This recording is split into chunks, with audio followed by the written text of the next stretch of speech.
오늘 하나님께서 우리에게 주신 말씀은 요한계시록 10장, 제가 가진 성경으로 신약성경 408쪽에 있습니다. 우리 요한계시록 10장의 말씀을 드라마 바이블로 먼저 읽고 그 뒤에 은혜 나누도록 하겠습니다. 제10장. 내가 또 보니 힘센 다른 천사가 구름을 입고 하늘에서 내려오는데 그 머리 위에 무지개가 있고 그 얼굴은 해 같고 그 발은 불기둥 같으며 그 손에는 펴놓인 작은 두루마리를 들고 그 오른발은 바다를 밟고 왼발은 땅을 밟고 사자가 부르짖는 것 같이 큰 소리로 외치니 그가 외칠 때에 일곱 우레가 그 소리를 내어 말하더라. 일곱 우레가 말을 할 때에 내가 기록하려고 하다가 곧 들으니 하늘에서 소리가 나서 말하기를 일곱 우레가 말한 것을 인봉하고 기록하지 말라. 내가 본 바 바다와 땅을 밟고 서 있는 천사가 하늘을 향하여 오른손을 들고 세세토록 살아계신 이 곧 하늘과 그 가운데 있는 물건이며 땅과 그 가운데 있는 물건이며 바다와 그 가운데 있는 물건을 창조하신 이를 가리켜 맹세하여 이르되 지체하지 아니하리니 일곱째 천사가 소리내는 날 그의 나팔을 불려고 할 때에 하나님이 그의 종 선지자들에게 전하신 복음과 같이 하나님의 그 비밀이 이루어지리라 하더라. 하늘에서 나서 내게 들리던 음성이 또 내게 말하여 이르되 내가 가서 바다와 땅을 밟고 서 있는 천사의 손에 펴놓인 두루마리를 가지라. 하기로 내가 천사에게 나아가 작은 두루마리를 달라 한즉 갖다 먹어버리라. 내 배에는 쓰나 내 입에는 꿀같이 달리라. 내가 천사의 손에서 작은 두루마리를 갖다 먹어버리니 내 입에는 꿀같이 다나 먹은 후에 내 배에서는 쓰게 되더라. 그가 내게 말하기를 내가 많은 백성과 나라와 방언과 임금에게 다시 예언하여야 하리라. 아멘. 우리가 읽고 있는 요한계시록 말씀은 구조를 잘 알아야지만 이 내용을 알아가는데 헷갈리지가 않습니다. 그래서 엊그제까지 살펴봤던 8장까지 보게 되면 일곱 나팔 재앙 중에 네 가지가 기록되어 있고 또 9장에 보게 되면 다섯 번째, 여섯 번째 재앙이 기록되어 있죠. 그러면 순서로 보면 오늘 10장이 일곱 번째 재앙이 나와야 될 것처럼 보이는데 그렇지는 않습니다. 오히려 10장과 11장에는 그 여섯 번째 재앙과 일곱 번째 재앙 사이에 어떤 또 다른 사건들이 들어있는 겁니다. 그렇게 삽입된 부분을 우리가 봐야 되는데 왜 이 부분이 필요할까요, 여러분? 요한의 사명이 무엇인지를 가르쳐주기 위해서입니다. 하나님께서 심판당하는 이 세상 모습을 계속 보여주지 않고 있지 않습니까? 그 일곱 나팔을 통해서 이 땅이 심판되어가는 모습을 알아보면서 요한이 심판당하고 있구나, 세상이 이렇게 멸망하고 있구나, 나는 괜찮아, 이런 것이 아니라 그런 세상 속에서 어떤 모습으로 어떤 사명을 갖고 살아야 할지를 말씀해 주기 위해서 중간중간에 이런 내용이 들어가 있는 것이죠. 특별히 오늘 1절 말씀 보십시오. 1절 말씀 보게 되면 어떤 존재가 나오냐면 힘센 다른 천사가 나옵니다. 1절 이렇게 기록하고 있습니다. 내가 또 보니 힘센 다른 천사가 구름을 입고 하늘에서 내려오는데 그 머리 위에는 무지개가 있고 그 얼굴은 해 같고 그 발은 불기둥 같으며 라고 묘사하고 있습니다. 여기 보면 앞부분에선 여러 천사들이 나타나는데 그 천사들과 또 다른 힘센 천사가 등장하는 것이죠. 그럼 여기서 말하는 여러분 힘센 천사는 누구를 말하는 걸까요? 다양한 해석을 할 수 있겠지만 가장 이 힘센 천사를 묘사하는 모습에 일치하는 존재를 찾으면 됩니다. 바로 요한계시록에서 중간중간 설명하고 있는 어린 양이신 예수님의 모습과 정확하게 일치합니다. 예를 들면 여기 묘사하고 있죠. 첫 번째로 구름을 입고 하늘에서 내려온다고 이야기합니다. 여기 보게 되면 구름을 입고 하늘에서 내려온다. 요한계시록 1장 7절 보면 어떤 말씀 기록되어 있죠? 볼지어다 그가 구름을 타고 오시리라 라는 말씀이 있죠. 성경에서 구름은 하나님의 임재와 영광을 의미합니다. 그런 의미에서 여기서 말하는 구름을 입고 하늘에서 내려온다, 이 의미는 바로 예수님이 이 땅에 오실 모습을 묘사하고 있는 것이죠. 두 번째로 그 옆에 보면 머리 위에 무지개가 있다고 합니다. 무지개 여러분이 아신 것처럼 노아 홍수 사건 뒤에 성경에 있는 인물들에게는 늘 약속을 지키신 하나님의 신실하심을 의미했습니다. 여기도 신실하신 분임을 의미하고 있는 거죠. 세 번째로 그 얼굴은 해 같고 그 발은 불기둥 같으며 라고 묘사하고 있죠. 하나님의 거룩하심과 권능을 표현하고 있는 단어입니다. 네 번째로는 2절을 보게 되면 오른발은 바다를 밟고 왼발은 땅을 밟았다고 이야기합니다. 여기 밟는다는 것은 다스린다라는 의미를 갖고 있죠. 다시 말하면 바다와 땅을 다스린다라는 의미를 갖고 있는 겁니다. 온 세계가 그분의 주권 안에 달려 있다는 것이죠. 마지막 다섯 번째로 3절을 보게 되면 이렇게 됐습니다. 사자가 부르짖는 것 같이 큰 소리로 외치니 어떻게 됩니까? 그가 외칠 때 7 우레가 그 소리를 내어 말하더라 라고 말합니다. 사자가 부르짖는 것 같고, 이 사자는 우리가 아는 것처럼 백수의 왕으로서 우는 소리로 모든 동물들을 제압하죠. 그런 것처럼 사자가 외칠 때 또한 7 우레의 소리가 났다고 합니다. 완전수인 7을 의미하고 있습니다. 하나님의 말씀이 권능으로 완전하게 우리에게 선포된다는 사실을 이야기하고 있는 것이죠. 그래서 오늘 1절부터 3절까지 나오는 내용을 보게 되면 힘센 천사는 다른 존재가 아니라 바로 우리가 알고 있는, 우리가 믿고 있는 예수님이라는 사실을 우리에게 설명해 주고 있는 겁니다. 여러분, 이 중간에 예수님이 나타나셔서 그분이 무슨 일을 하고 있냐면 2절에 보게 되면 그 손에는 펴놓은 작은 두루마리를 들고 라고 합니다. 뭐라고요? 그 손에 펴놓은 작은 두루마리를 들고 있다고 하죠. 여기 보면 두루마리가 닫혀 있는 것이 아니라 펼쳐져 있습니다. 여러분, 책을 닫아 놓으면 아무것도 안 한 것이지만 책을 펼쳐놨다는 얘기는 뭘까요?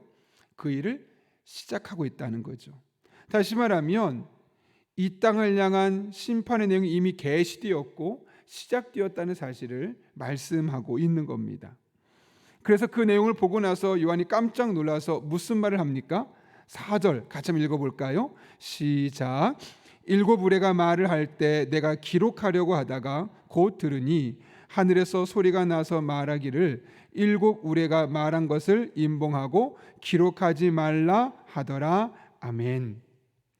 하나님께서 주님께서 어떻게 하십니까? 그 책의 내용을 기록하려는 요한을 막습니다. 대신 6절을 보게 되면 이 두루마리의 말씀에 대해서 어떻게 하라고 합니까? 같이 한번 6절 읽어볼까요? 읽습니다.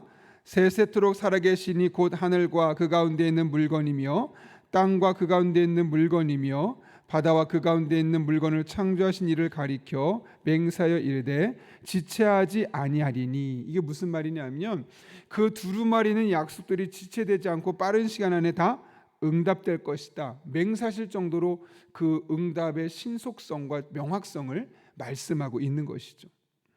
근데 그렇게 그 두루마리의 말씀이 너 기록할 필요 없어, 그거 어차피 이루어지게 되어 있어 라고 말씀하신 뒤에 또다시 7번째 천사를 통해서 이런 이야기를 합니다.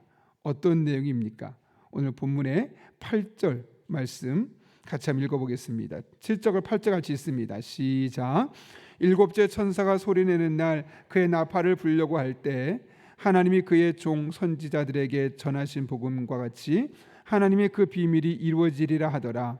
하늘에서 나서 내게 들리던 음성이 또 내게 말하되 두루마리를 가지라 하기로. 또 9절까지 있습니다. 내가 천사에게 나아가 작은 두루마리를 달라 한즉 천사가 이르되 갖다 먹어버리라. 내 배에는 쓰나 내 입에는 꿀같이 달리라 하거늘. 여기 보게 되면 두 가지를 말합니다. 그 두루마리에 대해서 적지 않아도 돼, 이건 반드시 이루어지게 돼 있어 라고 말하고서 첫 번째는 뭐라고 말하냐면 그 두루마리를 가져가라 라고 말합니다. 가져가라. 그리고 두 번째로는 받아 먹으라. 이 두 가지를 요한에게 요구하고 있는 것이죠.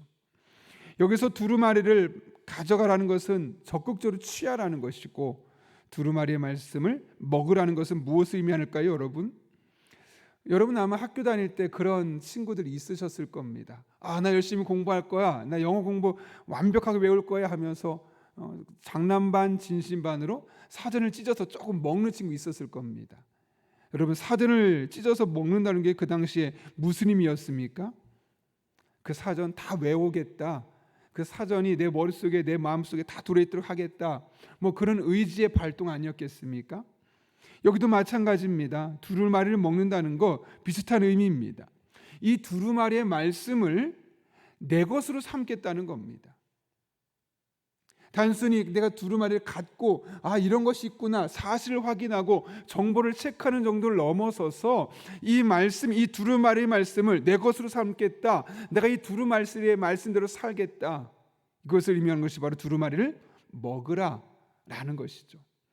그러니까 말씀을 적는 것, 굳이 적지 않아도 돼. 말씀은 이루어질 것이니까. 그런데 네가 할 일은 그 말씀을 적극적으로 취해서 그 말씀을 먹어서 그 말씀대로 살아가는 것이 중요한 것이야 라고, 모든 사람이 멸망해가는 이 시대 속에서 하나님께서 이 요한에게 주신 사명이죠.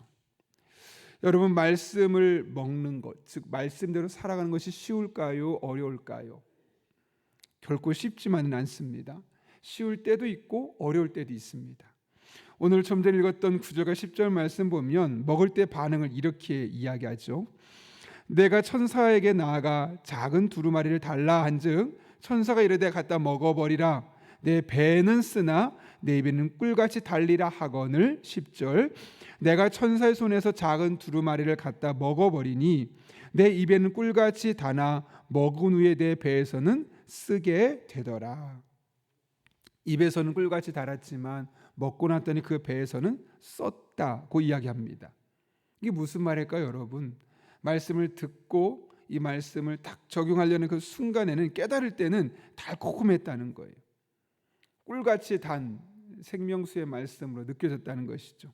그런데 이 말씀을 소화시키고 적용하고 말씀대로 살려고 했더니 불편해요, 힘들어요, 써요. 그러니까 들을 때, 깨달을 때, 아멘하고 들을 때는 너무너무 좋고 마치 그 말씀이 나의 삶에 그대로 될 것처럼 보이고 내가 그 말씀대로 살 수 있을 것처럼 느껴졌는데, 막상 현실에 들어가서 그 말씀대로 살려고 했더니 너무 힘들다는 거죠. 내 삶에 적용할 때는 고통스럽다는 거죠. 여러분, 실제로 그렇지 않습니까? 말씀 들을 때는 때로는 위로도 되고 힘도 되고 격려가 됩니다. 그래서 아멘 하세요라고 말하지 않아도 저절로 속으로 작게든 크게든 아멘 저절로 나올 때가 있습니다. 그런데 어떨 때는 그 말씀을 구체적으로 적용할 때 내 잘못된 생각과 습관 바꾸려고 하는 거죠. 그대로 적용하려면 내 인생이 확 달라져야 되는 겁니다. 그런데 그렇게 하면 때로는 금전적인 손해를 볼 수도 있고 때로는 바보처럼 보일 수도 있습니다. 왜 너만 손해보고 사는 거야? 아니, 왜 나만 이렇게 손해보며 살아야 되는 거지? 굳이 이렇게까지 살아야 될 필요가 있나? 이건 바보 같은 짓이야. 이런 갈등이 내 안에 나타나기도 하죠. 때로는 어떤 경우는 야, 너만 잘났어? 나도 다 아는데 너만 그렇게 도드라지게 살려고 그러니? 또 그런 칭계 아닌 또 책망과 사람들의 외면을 들을 수도 있습니다. 그래서 들을 때는 너무너무 좋아요. 그런데 막상 그 말씀을 적용하고 실천하고 내 삶에 녹아낼 때는 너무너무 힘들어요. 주변 사람을 의식해야 되고 환경에 영향을 받아야 되고. 그래서 많은 분들이 오늘 말씀처럼 입에는 꿀같이 달지만 먹은 후에 배에서 쓰게 되는 그런 일들이 일어날 수밖에 없는 것이죠. 그래서 말씀이 쓸 수밖에 없습니다. 그런데 그래도 어쩔 수 없습니다. 우리는 말씀을 먹어야 합니다.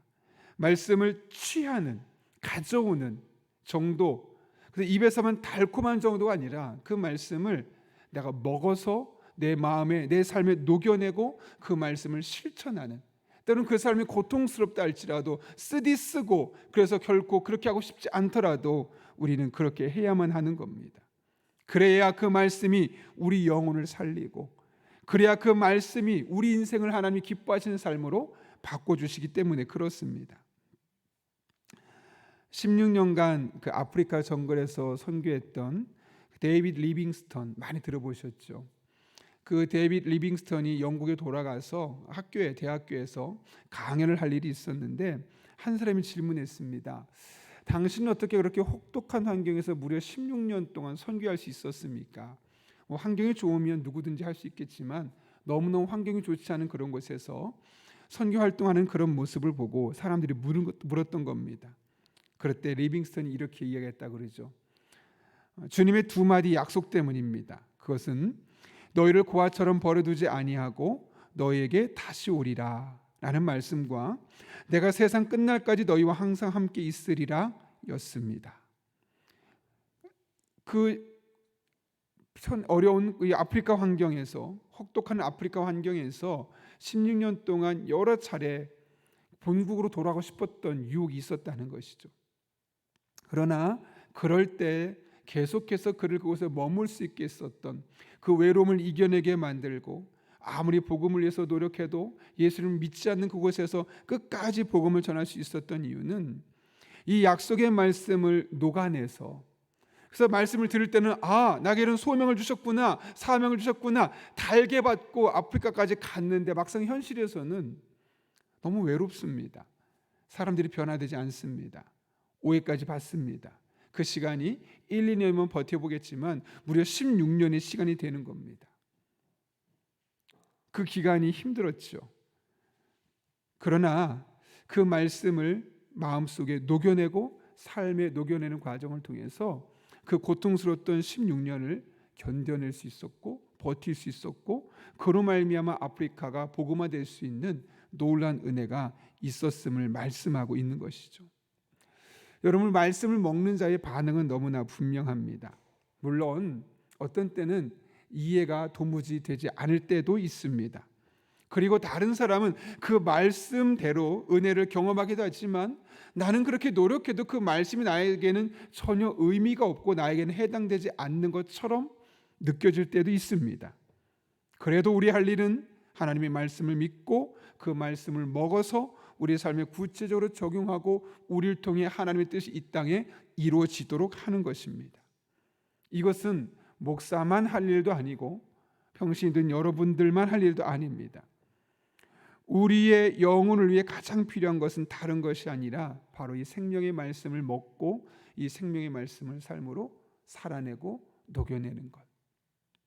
물론 많은 정보를 알고 많은 소식을 알고 남들보다 얼리 아답터가 되어서 뭔가 새로운 것들을 시도해내는 과정들도 우리에게 필요할 수 있지만, 그런 거 다 없어도 생명의 말씀을 먹고 그 말씀을 적용하고 그 말씀대로 살아가서 그 말씀이 나의 삶을 통해 펼쳐지도록 하는 것, 그것이 어쩌면 우리에게 주어진 가장 중요한 영적인 사명일 수 있습니다. 여러분, 하나님의 말씀을 취하십시오. 그리고 그 말씀을 먹어서 소화시키십시오. 그러면 언젠간 반드시 여러분의 삶에 하나님의 능력을 경험하게 될 것입니다. 말씀을 통해 인도하신 하나님의 인도하심을 경험하게 될 것입니다. 그리고 그 말씀을 먹고 달라져 있는 여러분의 모습을 발견할 수 있게 될 것입니다.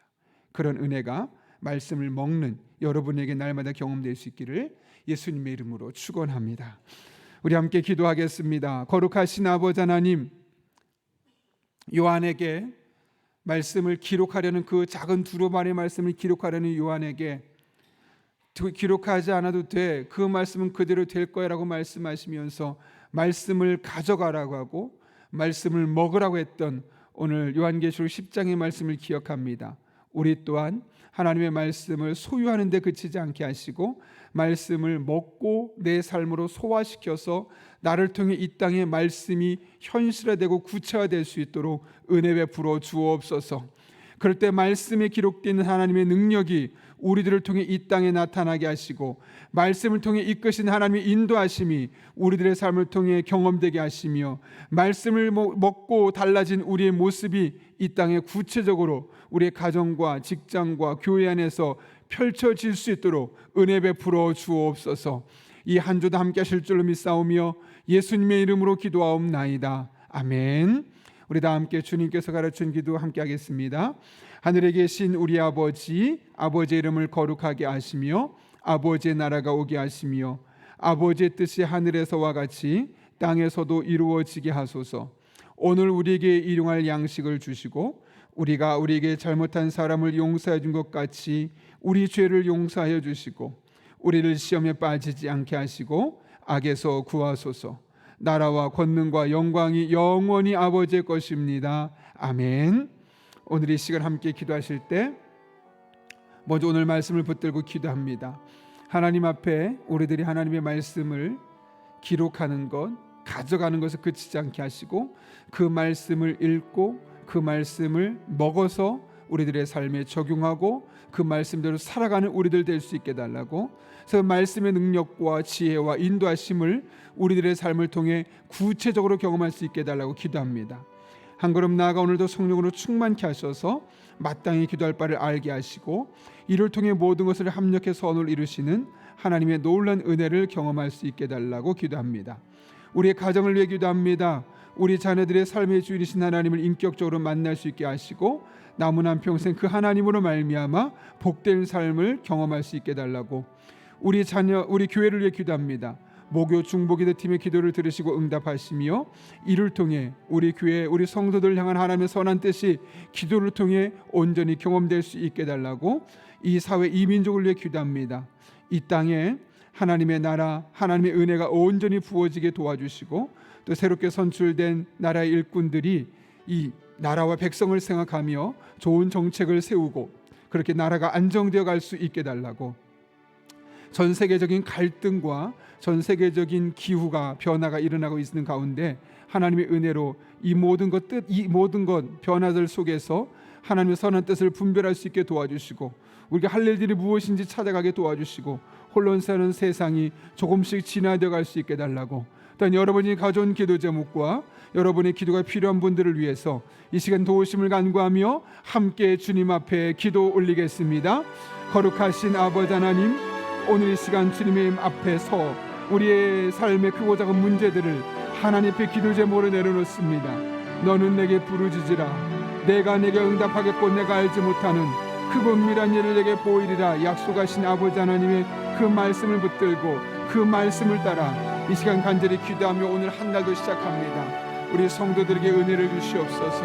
우리 성도님의 삶 가운데 하나님 능력이 온전히 임할 수 있도록 주님 인도하여 주옵소서. 하나님 아버지, 말씀을 가져가는데 말씀을 취하는 데만 그치지 않게 하시고 말씀을 적극적으로 먹어서 그 말씀을 삶에 적용하고 그 말씀의 능력을 온전히 경험할 수 있도록 주님께서 친히 역사하여 주옵소서. 모든 것을 하나님께 올려드립니다.